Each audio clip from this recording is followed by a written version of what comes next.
एका धैर्यवान हरणीची गोष्ट. एक छोटी हरिणी आणि तिचं मोठे धैर्य. खूप खूप वेळापूर्वी एका घनदाट जंगलात एक छोटी हरीण राहत होती. तिचं नाव होतं हरणी. ती खूपच लाजरी पण उत्सुक आणि चपळ होती. तिच्या डोळ्यात कायम चमक असायची आणि मनात नवनवीन गोष्टी जाणून घेण्याची ओढ.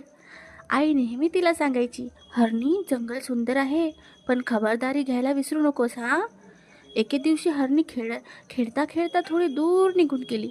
तिला एक इंद्रधनुष्य दिसलं आणि ती त्याच्या मागे मागे गेली. पण अचानक तिला लक्षात आलं, ती वाट चुकली आहे. हरणी भीतीने थरथरू लागली. पण तेवढ्यात तिची भेट झाली एका हुशार खारुताईशी. खारुताईचं नाव होतं चिकी.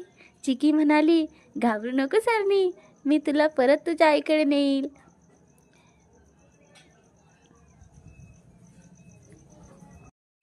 मग काय, हरणी आणि चिकी एकत्र खूप चविष्ट फळं चाखली, झाडावर झोके घेतले आणि मग चिकीने जंगलातल्या एका ओळखीच्या वाटेने हरणीला तिच्या आईकडे परत आणलं. आईने हरणीला घट्ट मिठी मारली आणि डोळ्यातून आनंदाने अश्रू आले. हरणी म्हणाली, आई, मी आता समजली, जंगल किती सुंदर असलं तरी आईच्या कुशीतली उबच सर्वात सुरक्षित असते. इतकी सुंदर हरणी.